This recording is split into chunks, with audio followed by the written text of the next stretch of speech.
नमस्कार जूनियर्स, मेरा नाम है आदित्य शर्मा और आप देख रहे हैं कॉमर्स भैया। सर मुझसे बहुत सारे बच्चे ना डेली बेसिस पे पूछ रहे हैं जो कि नए एडमिशन ले रहे हैं कि क्या भैया आईपी यूनिवर्सिटी के अंदर 75% अटेंडेंस जरूरी है। सो इसी के बारे में आज आप लोगों को बताने वाला हूँ। शुरू करते इस वीडियो को बेनिफिट प्रॉफिट एंड लॉस के। सो भाई सबसे पहले तो मैं आप लोगों को अपना इंट्रोडक्शन दे देता हूँ। मैं आईपी यूनिवर्सिटी से ग्रेजुएट हो चुका हूँ। मैं बीकॉम ऑनर्स कर चुका हूँ आईपी यूनिवर्सिटी के एक कॉलेज से। सो आईपी यूनिवर्सिटी के अंदर हर कॉलेज के अंदर देखो डिफरेंट सिनेरियोज रहते हैं, बट कौन से ऐसे सिनेरियोज जिसमें आप लोग बच सकते हैं अगर आपकी 75% नहीं भी होती है, या फिर कौन कौन से कॉलेजेस के अंदर ऑलमोस्ट 75% चाहिए, इन सब चीज़ों का आंसर मैं करने वाला हूँ। सबसे पहला क्वेश्चन तो आप लोगों का यही है, क्या भैया 75% जरूरी है जाना? मतलब सच में हमारी अटेंडेंस हर महीने की 75% होनी चाहिए? सर देखो, महीने की कैलकुलेशन नहीं करी जाती है, आप लोगों की टोटल सेमेस्टर की कैलकुलेशन करी जाती है। जैसे कि सेम 1 में कितनी है, सेम 2 के अंदर कितनी है, उसी के बेसिस पे आप लोगों को एडमिट कार्ड वगैरह दिया जाता है, एग्जाम्स के अंदर बैठने दिया जाता है। अगर आपकी अटेंडेंस 75% होगी तो आप लोगों को एग्जाम में बैठने से कोई नहीं रोक सकता है। बट अगर आप लोग की अटेंडेंस 75% से कम है, सो क्या सीन रहता है? सो देखो, अगर 75% से कम है तो देखा जाता है कि आप लोग के एटलीस्ट 60% भी है। 60% पे भी यूनिवर्सिटी आप लोग को बैठने देता है एग्जाम्स के अंदर, और कॉलेजेस थोड़ी सी बढ़ा देते हैं अपने हिसाब से।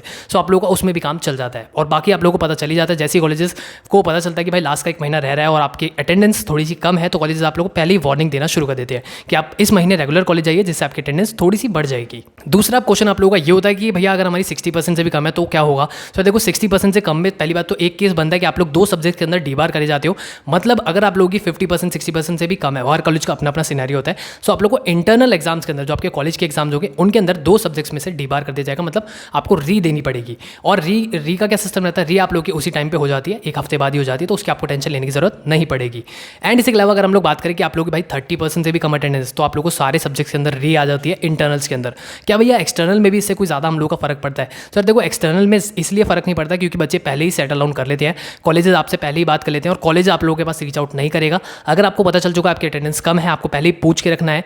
अगर कम है तो प्लीज़ कॉलेज से पहले ही बात कर लीजिए। या तो आप अपना मेडिकल बनवा के दीजिए फेक, या फिर जैसा भी आप लोगों को बनवाना है मेडिकल बनवा के दे दीजिए, या फिर आप लोगों को लीव का पूरा कुछ ना कुछ प्रूफ देना पड़ता है कि आप लोगों को आपने क्यों इतनी छुट्टियां ले रखी है। ठीक है, तो और छुट्टियों में ना ऐसा नहीं होना चाहिए कि आप लोगों ने मंडे वेडनेसडे थर्सडे आए हैं और बीच में 2 दिन की छुट्टी, 1 दिन की छुट्टी, उन छुट्टियों का कोई प्रूफ आप नहीं दे पाओगे। ठीक है, तो ऐसे ध्यान रखना कि छुट्टियां ऐसे नहीं होनी चाहिए। इसी के अलावा बहुत सारे बच्चे पूछ रहे थे क्या भैया अगर हम लोग जॉब इंटर्नशिप करते हैं तो हम लोग को छुट्टियां मिल सकती है? सो हाँ, बिल्कुल आप लोग को मिल सकती है। वो होता है फाइनल ईयर के अंदर, 5th और 6th सेमेस्टर के अंदर आप लोग को छुट्टियां मिल सकती है। या फिर अगर 3rd 4th सेमेस्टर में आपको चाहिए, सो आप लोग को अपने मैनेजर का प्रूफ, मतलब वहाँ पे मैनेजर से साइन करवा के एक एप्लीकेशन देनी पड़ती है कॉलेज के अंदर, जिससे आप लोगों को कुछ सर्टेन डेज के लिए या फिर कुछ मंथ्स के लिए आपको ऑफ मिल जाता है। सो भाई देखो, ज़्यादा जरूरी नहीं है कि आप लोगों की अटेंडेंस 75% ही होनी चाहिए। आप लोग 60% तक भी मेंटेन करके चल सकते हैं। एंड इसके अलावा उससे कम होते तो मैंने आप लोगों को बता ही दिया कि क्या क्या सिनेरियोज होते हैं। तो उससे कम में आप लोगों को या तो मेडिकल प्रूफ देना पड़ता है, या फिर आप लोगों का जो भी जेन्युइन इशू होता है आप लोगों को उसका कुछ ना कुछ प्रूफ देना पड़ेगा। अगर आप लोग की अटेंडेंस 60% से भी कम होती है तो आप लोग बहुत ज़्यादा फंस सकते हैं। तो ट्राई करना कि 60% तुम एटलीस्ट मेंटेन करके रखो।